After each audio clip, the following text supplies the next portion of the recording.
আসসালামু আলাইকুম বন্ধুরা, আমার নতুন একটি রেসিপিতে আপনাদের সবাইকে স্বাগতম। আজ আমি আপনাদেরকে কোরিয়ান স্টাইলে পটেটো মাশরুমের একটি রেসিপি শেয়ার করব। আসলে আমি এটা আজকে ফার্স্ট ট্রাই করেছি, তবে প্রথমবার বানানোর পরই আমার কাছে এটা খেতে অসাধারণ লেগেছে, তাই ভাবলাম আপনাদের সাথে রেসিপিটি শেয়ার করি। তো এই পটেটো মাশরুম বানানোর জন্য আমাদের প্রথমেই দরকার সেদ্ধ আলু। আমি 2টা আলু ভালো করে সেদ্ধ করে ছিনে নিয়েছি। এবার এটাকে একটা গ্লাস দিয়ে ভালো করে পিষে নিব। আপনাদের কাছে স্ম্যাশার থাকলে আপনারা ওইটা দিয়েও পিষে নিতে পারেন, অথবা গ্রেট করে নিতে পারেন, তাহলেও কিন্তু আলুগুলো একেবারে সুন্দর করে পিষে যাবে। এখন একেবারে ভালো করে এটাকে পিষে নিয়ে তারপর এটাকে আমি একটু মথে নিব। এরপর আমি এর মধ্যে স্বাদ মতো লবণ দিয়ে দিব আর দিয়ে দিব হাফ কাপ পরিমাণ কর্নফ্লাওয়ার। আমি হাফ কাপের চেয়ে একটু কম দিয়েছি, কেননা এটা নয়তো একটু বেশি ড্রাই হয়ে যাবে। এরপর আলুর সাথে কর্নফ্লাওয়ারটা ভালো করে মিক্স করে নেব। এক্ষেত্রে আপনারা প্রয়োজনে পানি ব্যবহার করতে পারেন। এভাবে এক হাত দিয়ে ভালো করে কষলিয়ে আমি একেবারে আটার ডোয়ের মতো বানিয়ে দিব। আসলে আমাদের ডোটা কিন্তু এক্ষেত্রে বেশি স্টিকিও হবে না, আবার একেবারে যে রাফ হবে তাও কিন্তু হবে না। আমাদের ডোটা একটু নর্মাল ডো হবে, অর্থাৎ আমরা নর্মাল যে আটা রুটি খাই ওইটার ক্ষেত্রে ডোটা যেরকম থাকে ঠিক ওরকম করে আমরা বানিয়ে নিব। এরপর আমি হাতে একটু তেল দিয়ে নিলাম। তারপর আমি অল্প পরিমাণে আলুর ডোটা নিচ্ছি, নেওয়ার পর আমি একটু গোল শেপ করে নিচ্ছি। বাজারে কিন্তু এক ধরনের গোল মাশরুম পাওয়া যায়, তো আমি ওইটার মতন করে এটার শেপটা করে নেব। এর জন্য আমি একটা বোতল নিয়ে নিয়েছি। বোতলের মুখটা দিয়ে এটার উপর হালকা করে প্রেস করব, আর প্রেস করলে কিন্তু আপনারা দেখতেই পাচ্ছেন ওই মাশরুমের শেপে হয়ে গেল। ঠিক একই রকম করে আমি সবগুলো বানিয়ে নিব। অল্প একটু প্রেস করে গোল করে নেওয়ার পর আমি এটাকে চাপ দিয়ে নেব।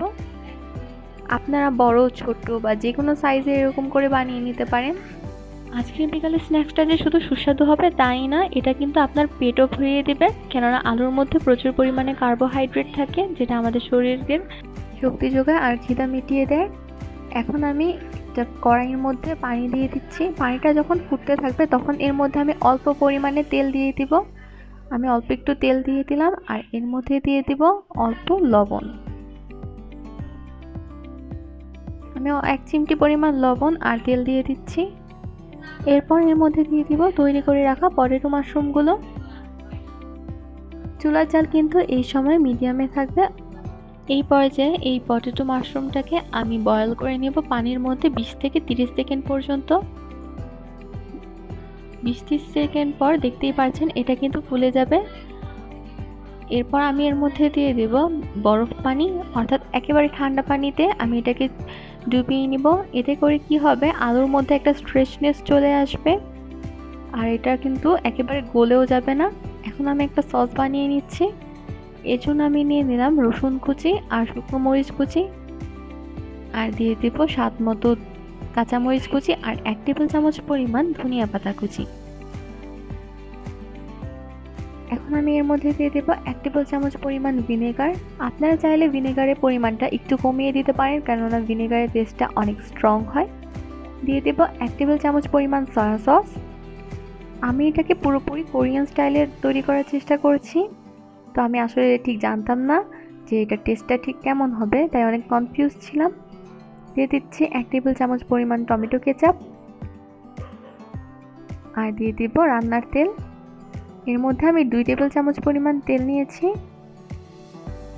এখন এটাকে একটু মিক্স করে নিব। মিক্স করে নেওয়ার পর আমি এর মধ্যে দিয়ে দেবো হাফ চা চামচ পরিমাণ চিনি আর স্বাদ মতো লবণ। লবণের পরিমাণটা একটু বুঝে দিবেন আর একটু কম করেই দেওয়ার চেষ্টা করবেন, কেননা সয়া সস আর টমেটো কেচাপের মধ্যে কিন্তু পরিমাণ মতো লবণ দেওয়াই থাকে। এরপর আমি কড়াইটা গরম করে এর মধ্যে এই মিশ্রণটা ছেড়ে দেব। দেখতেই পাচ্ছেন এটা কিন্তু একেবারে গরম হয়ে যাচ্ছে। এরপর এটাকে আমি অল্প কিছুক্ষণ নেড়েচেড়ে যখন দেখবো এটার কালারটা একটু চেঞ্জ হয়েছে, তখন এর মধ্যে আমি আমার সেদ্ধ করে রাখা পটেটো মাশরুমগুলোকেও দিয়ে দিব। পটেটো মাশরুমগুলোকে দিয়ে দেওয়ার পর আমি এটাকে 10 সেকেন্ডের মতো একটু অল্প আঁচে সটে করে নেব, অর্থাৎ আমি এটাকে একটু নেড়েচেড়ে নেব। পুরো মিশ্রণটাকে মিশিয়ে নেওয়ার পর আমি এটাকে সার্ভিং ডিশে সার্ভ করে নেব। দেখতেই পাচ্ছেন এটা কিন্তু অনেক সুস্বাদু লাগছে দেখেই। আর আমি যখন এটা খাই আমার কাছে এটা এত ভাল লাগে, শুধু আমারই না আমার ফ্যামিলির সবার কাছে এটা ভালো লেগেছে। বাচ্চারা তো এটা অনেক পছন্দ করেছে। পেট ভরে যাওয়ার মতো একটা বিকেলের নাস্তা হিসেবে কিন্তু আপনারা এটা অবশ্যই ২-১ বার ট্রাই করে দেখতে পারেন। বিভিন্ন ধরনের সস ব্যবহারের কারণে এদের বাইরের টেক্সচারটা যেমন জুসি, ভেতরটাও কিন্তু ঠিক তেমনি সফট আর মজাদার। আর এটা খাওয়ার পর আমার কাছে অনেক ভালো লেগেছে। আপনারা অবশ্যই ২-১ বার বাসায় ট্রাই করে দেখবেন এবং কমেন্টে আমাকে জানাবেন কেমন লেগেছে। ভিডিওটা ভালো লাগলে লাইক করে সাবস্ক্রাইব করে আমার পাশে থাকবেন। আর এমন নতুন নতুন ভিডিও পাওয়ার জন্য বেল আইকনটাকে অবশ্যই প্রেস করে যাবেন। আজ এই পর্যন্তই, আশা করি দেখা হবে অন্য একটি ভিডিওতে আরেকদিন। আল্লাহ হাফেজ।